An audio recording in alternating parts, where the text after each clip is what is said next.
Good morning friend. आज है 20 अक्टूबर। तो चलिए देखते हैं आज का करंट अफेयर।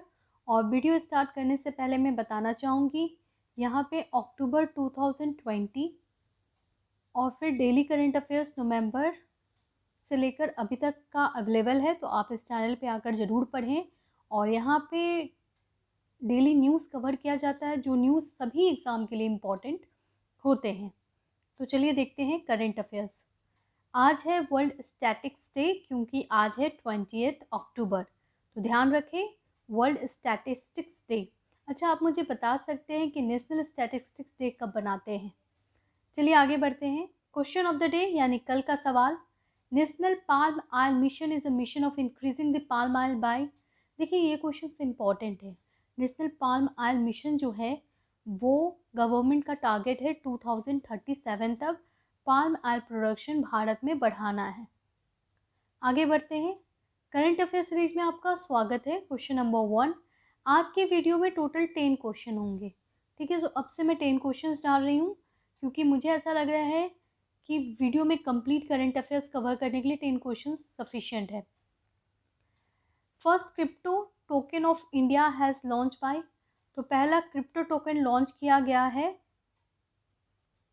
चिंगारी ऐप के द्वारा। चिंगारी कंपनी है जो कि सलमान खान की स्टार्टअप कंपनी है, और वो लॉन्च की है पहला क्रिप्टो टोकन, और इस टोकन का नाम है डॉलर गैरी। ध्यान रखें, ये भारत का पहला क्रिप्टो टोकन होगा और लॉन्च किया गया है चिंगारी, जो कि एक ऐप है जिससे छोटे छोटे वीडियोस बनाए जाते हैं। तो ये स्टार्टअप कंपनी है सलमान खान की चिंगारी, वो लॉन्च की है डॉलर गैरी। क्वेश्चन नंबर 2 पे आ जाते हैं। Consider the following pairs and point out the wrong pair. ठीक है, तो यहाँ पे मिशन और एस्टेरॉयड मेंशन है।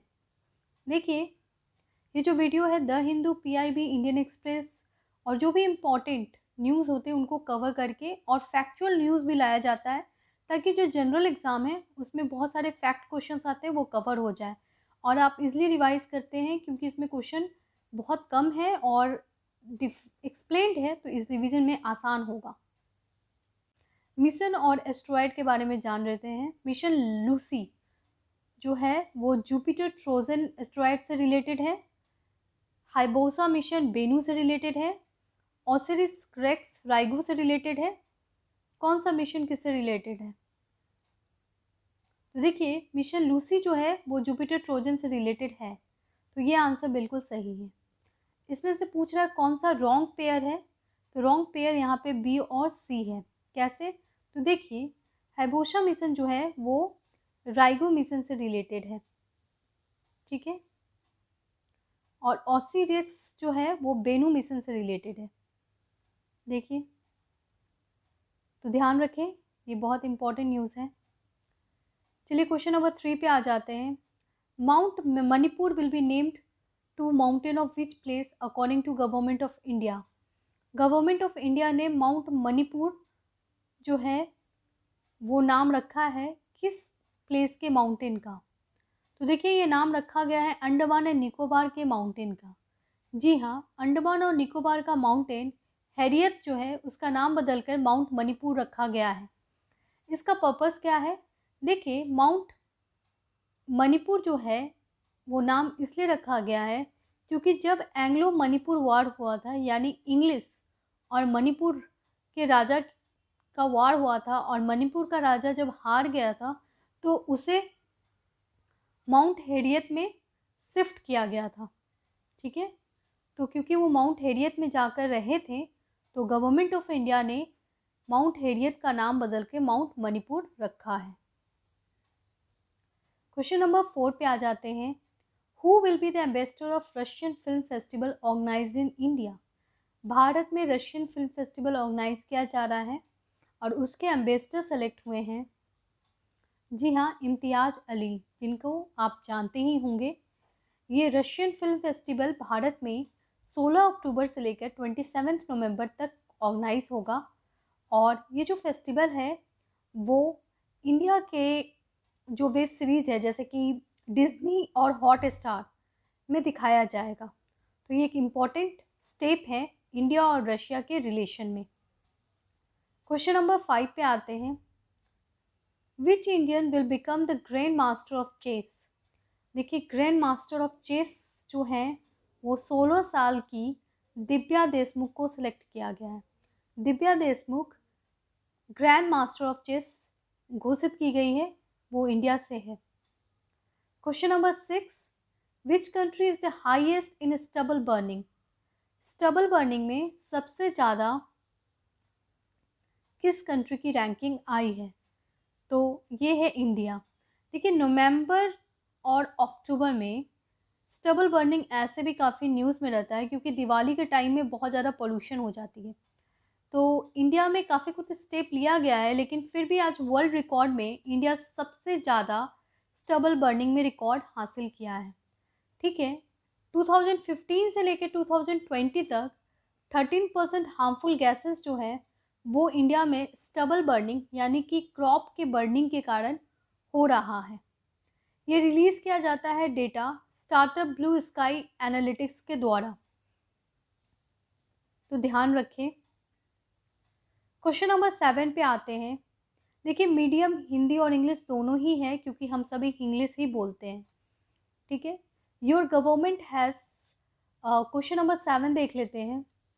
You government has released retail ranking 2021, which retail company is at the top. You government ने एक रिपोर्ट रिलीज़ की है, उस रिपोर्ट में कौन सी कंपनी जो है वो टॉप पे आई है, तो देखिए वो आई है अमेज़न। अमेज़न रिटेल शॉपिंग में टॉप आई है।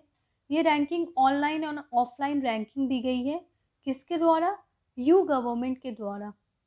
ठीक है, तो यू गवर्नमेंट जो है वो रैंकिंग दी है जिसमें टॉप है अमेज़न और सेकंड है बिग बाज़ार, तो ध्यान रखें। Question number 8, Moscow format meet will be held in. Moscow format meet कहाँ हो रहा है, जी हाँ अफगानिस्तान में हो रहा है। इंडिया इसमें पार्टिसिपेट नहीं कर रहा था, लेकिन अब इंडिया ने डिक्लेयर किया है कि वो पार्टिसिपेट करेगा। इंडिया इसमें पार्टिसिपेट इसलिए नहीं कर रहा था क्योंकि अफगानिस्तान में तालिबान रूल है, तो इसी के अगेंस्ट इंडिया इसमें पार्टिसिपेट नहीं कर रहा था। लेकिन आज हमारे एक्सटर्नल अफेयर मिनिस्टर ने ये घोषित किया है कि इंडिया पार्टिसिपेट कर रहा है मॉस्को फॉर्मेट मीट में। Question number 9, which city has been declared as dementia friendly city. तो देखिए डिमेंशिया फ्रेंडली सिटी घोषित किया गया है कोची को, कोची यानी केरला। देखिए केरला के चीफ मिनिस्टर ने घोषित किया है कोची को डिमेंशिया फ्रेंडली सिटी। ये क्या है, देखिए डिमेंशिया एक बीमारी है जो भूलने की बीमारी। जनरली जब एज हो जाता है तो लोग ये एज्यूम भी कर लेते हैं कि वो भूल जाते हैं। ठीक है, ज़्यादातर आपने देखा होगा घर में जो बूढ़े लोग हैं वो एज्यूम कर लेते हैं कि उनको याद नहीं रहता। तो एक बीमारी भी है डिमेंशिया जिसमें हमारे मेमोरी, साथ में हमारा परसेप्शन, हमारी रीजनिंग एबिलिटी, अटेंशन, कंसंट्रेशन कम होने लगता है एज के साथ, तो इसीलिए कहा जाता है समय पे सब काम करें। Question number 10, geographic information system energy map has released by. Geographic information system energy map जो है वो रिलीज़ किया जाता है नीति आयोग के द्वारा। ठीक है, अभी हाल में नीति आयोग ने geographic information system energy map release किया है। ये रिपोर्ट बहुत इम्पॉर्टेंट है तो थोड़ा देख लेते हैं। देखिए नीति आयोग ने ये रिलीज़ किया है रिपोर्ट जिसमें एनर्जी से रिलेटेड इन्फॉर्मेशन दी गई है। GIS यानी ज्योग्राफिकल इंफॉर्मेशन सिस्टम एक ऑनलाइन IT सिस्टम है जिसके द्वारा एनर्जी मैप तैयार किया गया है। इसमें प्राइमरी और सेकेंडरी सोर्स ऑफ एनर्जी के बारे में बताया गया है। This report will aid in disaster management using available energy asset. इसमें यह भी बताया गया है कि डिसास्टर मैनेजमेंट किस रीजन का कैसा है और कैसे वो मैनेज करेगा। तो geographical information system most important question of the video. World food day कब ऑर्गेनाइज होता है, इसका आंसर आपको कमेंट बॉक्स में देना है क्योंकि कुछ इम्पॉर्टेंट डेज आपको याद होने चाहिए। हर दिन बहुत सारे डे सेलिब्रेट होते हैं और हर डे इम्पॉर्टेंट नहीं होता है। जी हाँ, अगर आपका एग्ज़ाम पास में है तो काफ़ी कुछ इम्पॉर्टेंट हो जाता है, लेकिन कुछ इम्पॉर्टेंट डेज़ ही एग्ज़ाम में आते हैं। तो ध्यान रखिए वर्ल्ड फूड डे कब होता है, जल्दी से बताएं, इम्पॉर्टेंट है। और वीडियो अच्छा लगे तो प्लीज़ लाइक कर दें, शेयर कर दें और चैनल को सब्सक्राइब कर लें